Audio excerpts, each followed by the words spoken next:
নমস্কাৰ আপোনালোকক পুনৰবাৰ ইজি টু ষ্টাডি চেনেলৰ অন্য এটি ভিডিঅ'লৈ আপোনালোকক স্বাগতম জনাইছোঁ। আজিৰ এই ভিডিঅ'টিত আপোনালোকৰ মাজলৈ কেইটামান সাধাৰণ জ্ঞানৰ অতি গুৰুত্বপূৰ্ণ কুৱেশ্যন এনচাৰ লৈ আহিছোঁ।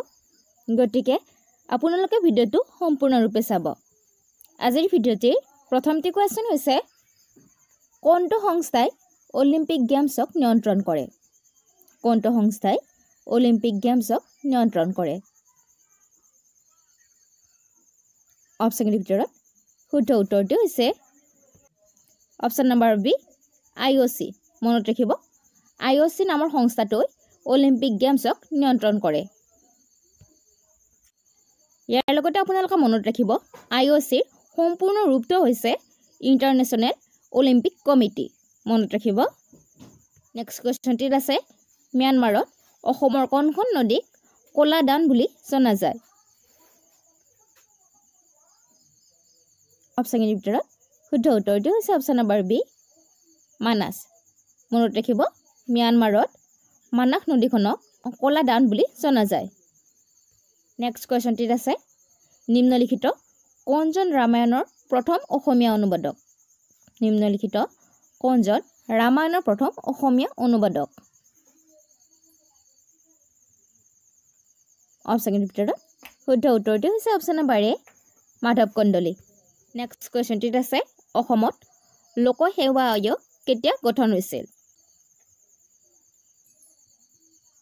অপশ্যনৰ ভিতৰত শুদ্ধ উত্তৰটো হৈছে অপশ্যন নম্বৰ এ 1937 চনৰ 1 এপ্ৰিল তাৰিখে। মনত ৰাখিব অসমত লোকসেৱা আয়োগ 1937 চনৰ 1 এপ্ৰিল তাৰিখে গঠন কৰা হৈছিল। নেক্সট কুৱেশ্যনটিত আছে উপন্যাসৰ আধাৰত নিৰ্মিত প্ৰথম অসমীয়া ছবিখনৰ নাম কি? উপন্যাসৰ আধাৰত নিৰ্মিত প্ৰথম অসমীয়া ছবিখনৰ নাম কি? অপশ্যনৰ ভিতৰত শুদ্ধ উত্তৰটো হৈছে অপশ্যন নম্বৰ চি মনোমতী। মনত ৰাখিব উপন্যাসৰ আধাৰত নিৰ্মিত প্ৰথম অসমীয়া ছবিখন হৈছে মনোমতী। নেক্সট কুৱেশ্যনটিত আছে নেপালৰ ৰাষ্ট্ৰীয় প্ৰতীক কি? নেপালৰ ৰাষ্ট্ৰীয় প্ৰতীক কি? অপশ্যনৰ ভিতৰত শুদ্ধ উত্তৰটো হৈছে অপশ্যন নম্বৰ বি গৰু। মনত ৰাখিব নেপালৰ ৰাষ্ট্ৰীয় প্ৰতীক হৈছে গৰু। নেক্সট কুৱেশ্যনটিত আছে কাৰেংঘৰ কোনজন স্বৰ্গদেৱে নিৰ্মাণ কৰোৱাইছিল? কাৰেংঘৰ কোনজন স্বৰ্গদেৱে নিৰ্মাণ কৰোৱাইছিল?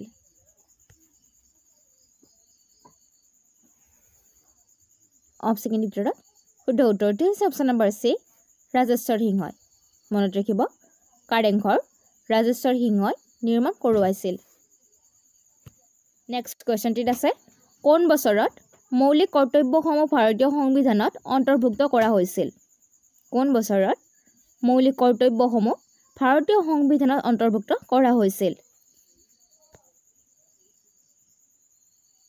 অপশ্যনৰ ভিতৰত শুদ্ধ উত্তৰটো হৈছে অপশ্যন নম্বৰ ডি 1976 চনত। মনত ৰাখিব 1976 চনত ভাৰতীয় সংবিধানত মৌলিক কৰ্তব্যসমূহ অন্তৰ্ভুক্ত কৰা হৈছিল। নেক্সট কুৱেশ্যনটিত আছে কোন বছৰত মাধ্যমিক শিক্ষা আয়োগ গঠন হৈছিল? কোন বছৰত মাধ্যমিক শিক্ষা আয়োগ গঠন হৈছিল? অপশ্যনৰ ভিতৰত শুদ্ধ উত্তৰটো হৈছে অপশ্যন নম্বৰ চি 1952 চনত। মনত ৰাখিব 1952 চনত মাধ্যমিক শিক্ষা আয়োগ গঠন হৈছিল। নেক্সট কুৱেশ্যনটিত আছে অৰুণাচল প্ৰদেশে কিমান চনত পূৰ্ণ ৰাজ্যৰ মৰ্যাদা লাভ কৰে? অৰুণাচল প্ৰদেশে কিমান চনত পূৰ্ণ ৰাজ্যৰ মৰ্যাদা লাভ কৰে? অপশ্যনৰ ভিতৰত শুদ্ধ উত্তৰটো হৈছে অপশ্যন নম্বৰ ডি 1987 চনত। মনত ৰাখিব অৰুণাচল প্ৰদেশে 1987 চনত পূৰ্ণ ৰাজ্য মৰ্যাদা লাভ কৰিছিল। নেক্সট কুৱেশ্যনটিত আছে বিশ্ব সামাজিক ন্যায় দিৱস কেতিয়া পালন কৰা হয়? বিশ্ব সামাজিক ন্যায় দিৱস কেতিয়া পালন কৰা হয়? অপশ্যনৰ ভিতৰত শুদ্ধ উত্তৰটো হৈছে অপশ্যন নম্বৰ এ 20 ফেব্ৰুৱাৰী। মনত ৰাখিব 20 ফেব্ৰুৱাৰী তাৰিখে বিশ্ব সামাজিক ন্যায় দিৱস পালন কৰা হয়। নেক্সট কুৱেশ্যনটিত আছে নিম্নলিখিত কোনগৰাকী ব্যক্তিয়ে 57 সংখ্যক জ্ঞানপীঠ বঁটা লাভ কৰিছে?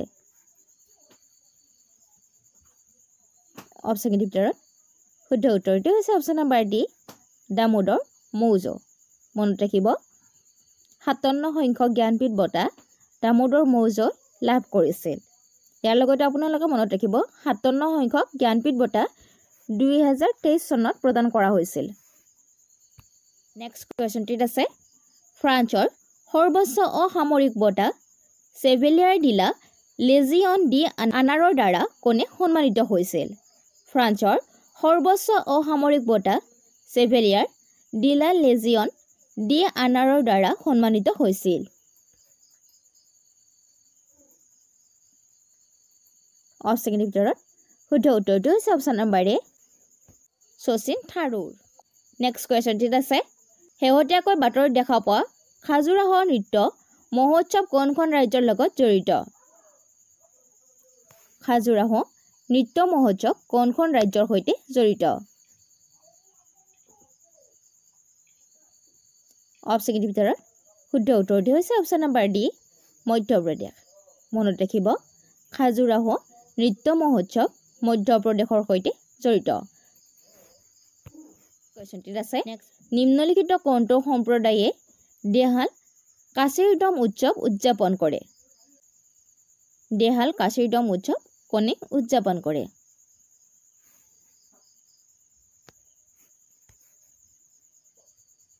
অপশ্যন ভিতৰত শুদ্ধ উত্তৰটো হৈছে অপশ্যন নম্বৰ সি কাৰ্বিসকলে মনত ৰাখিব কাৰ্বিসকলে দেহাল কাচিৰদম উৎসৱটি পালন কৰে বাতৰিত দেখা পোৱা খাজুৰাহ নৃত্য মহোৎসৱ কোনখন ৰাজ্যৰ লগত জড়িত খাজুৰাহ নৃত্য মহোৎসৱ কোনখন ৰাজ্যৰ সৈতে জড়িত অপশ্যন ভিতৰত শুদ্ধ উত্তৰটো হৈছে অপশ্যন নম্বৰ ডি মধ্যপ্ৰদেশ মনত ৰাখিব খাজুৰাহ নৃত্য মহোৎসৱ মধ্যপ্ৰদেশৰ সৈতে জড়িত কুৱেশ্যনটিত আছে নিম্নলিখিত কোনটো সম্প্ৰদায়ে দেহাল কাচিৰদম উৎসৱ উদযাপন কৰে দেহাল কাচিৰদম উৎসৱ কোনে উদযাপন কৰে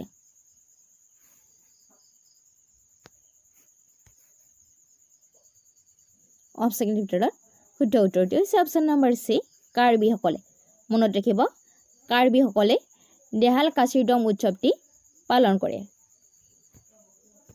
নেক্সট আছে 11 সংখ্যক আন্তঃৰাষ্ট্ৰীয় পুতলা মহোৎসৱ ক'ত আয়োজন কৰা হৈছিল 11 সংখ্যক আন্তঃৰাষ্ট্ৰীয় পুতলা মহোৎসৱ ক'ত আয়োজন কৰা হৈছিল অপশ্যন ভিতৰত শুদ্ধ উত্তৰটো হৈছে অপশ্যন নম্বৰ এ চণ্ডীগড় মনত ৰাখিব চণ্ডীগড়ত 11 সংখ্যক আন্তঃৰাষ্ট্ৰীয় পুতলা মহোৎসৱ আয়োজন কৰা হৈছিল নেক্সট কুৱেশ্যনটিত আছে কম্পিউটাৰৰ পিতৃ হিচাপে কাক জনা যায় কম্পিউটাৰৰ পিতৃ হিচাপে কাক জনা যায় অপশ্যন ভিতৰত শুদ্ধ উত্তৰটো হৈছে option number B Charles Babbage মনত ৰাখিব কম্পিউটাৰৰ পিতৃ হিচাপে চাৰ্লছ বেবেজক জনা যায় নেক্সট কুৱেশ্যনটিত আছে কম্পিউটাৰৰ মগজু কি কম্পিউটাৰৰ মগজু কি অপশ্যন ভিতৰত শুদ্ধ উত্তৰটো হৈছে অপশ্যন নম্বৰ এ CPU মনত ৰাখিব কম্পিউটাৰৰ মগজু হৈছে CPU নেক্সট কুৱেশ্যনটিত আছে ৰেমৰ অৰ্থ কি অৰ্থাৎ ৰেমৰ ফুল মিনিং কি অপশ্যন ভিতৰত শুদ্ধ উত্তৰটো হৈছে অপশ্যন নম্বৰ এ ৰেণ্ডম এক্সেছ মেমৰি নেক্সট কুৱেশ্যনটিত আছে 1857 চনৰ বিদ্ৰোহ ক'ৰ পৰা আৰম্ভ হৈছিল 1857 চনৰ বিদ্ৰোহ ক'ৰ পৰা আৰম্ভ হৈছিল অপশ্যন ভিতৰত শুদ্ধ উত্তৰটো হৈছে অপশ্যন নম্বৰ সি মেৰুট মনত ৰাখিব 1857 চনৰ বিদ্ৰোহ মেৰুটৰ পৰা আৰম্ভ হৈছিল নেক্সট কুৱেশ্যনটিত আছে পানীৰ আয়তনৰ ভিত্তিত বিশ্বৰ সৰ্ববৃহৎ নদী কোনখন পানী আয়তনৰ ভিত্তিত বিশ্বৰ সৰ্ববৃহৎ নদী কোনখন অপশ্যন ভিতৰত শুদ্ধ উত্তৰটো হৈছে অপশ্যন নম্বৰ ডি আমাজন মনত ৰাখিব আয়তনৰ ভিত্তিত বিশ্বৰ সৰ্ববৃহৎ নদীখন হৈছে আমাজন ইয়াৰ লগতে আপোনালোকে মনত ৰাখিব বিশ্বৰ সকলোতকৈ দীঘল নদীখন হৈছে নীল নদী। নেক্সট কুৱেশ্যনটিত আছে কোন চনত কংগ্ৰেছে ভাৰত ত্যাগ আন্দোলনৰ প্ৰস্তাৱ গৃহীত কৰিছিল? কোন চনত কংগ্ৰেছে ভাৰত ত্যাগ আন্দোলনৰ প্ৰস্তাৱ গৃহীত কৰিছিল? অপশ্যন ভিতৰত শুদ্ধ উত্তৰটি হৈছে অপশ্যন নম্বৰ ডি 1942 চনত। মনত ৰাখিব 1942 চনত ভাৰত ত্যাগ আন্দোলনৰ প্ৰস্তাৱ গৃহীত কৰিছিল। নেক্সট কুৱেশ্যনটিত আছে মোক তেজ দিয়া মই তোমাক স্বাধীনতা দিম। এই শ্লোগানটি কোনে দিছিল? মোক তেজ দিয়া মই তোমাক স্বাধীনতা দিম। এই উক্তিটো কাৰ? অপশ্যন ভিতৰত শুদ্ধ উত্তৰটি হৈছে অপশ্যন নম্বৰ এ সুভাষ চন্দ্ৰ বসু। মনত ৰাখিব সুভাষ চন্দ্ৰ বসুৰ মোক তেজ দিয়া মই তোমাক স্বাধীনতা দিম এই শ্লোগানটি দিছিল। নেক্সট কুৱেশ্যনটিত আছে কোন বছৰত মুছলিম লীগ পৃথক জাতিৰ সংকল্প গ্ৰহণ কৰিছিল? কোন বছৰত মুছলিম লীগ পৃথক জাতিৰ সংকল্প গ্ৰহণ কৰিছিল? অপশ্যন ভিতৰত শুদ্ধ উত্তৰটি হৈছে অপশ্যন নম্বৰ ডি 1940 চনত। নেক্সট কুৱেশ্যনটিত আছে কোন চনত অসম প্ৰদেশ কংগ্ৰেছ কমিটি গঠিত হৈছিল? কোন চনত অসম প্ৰদেশ কংগ্ৰেছ কমিটি গঠিত হৈছিল?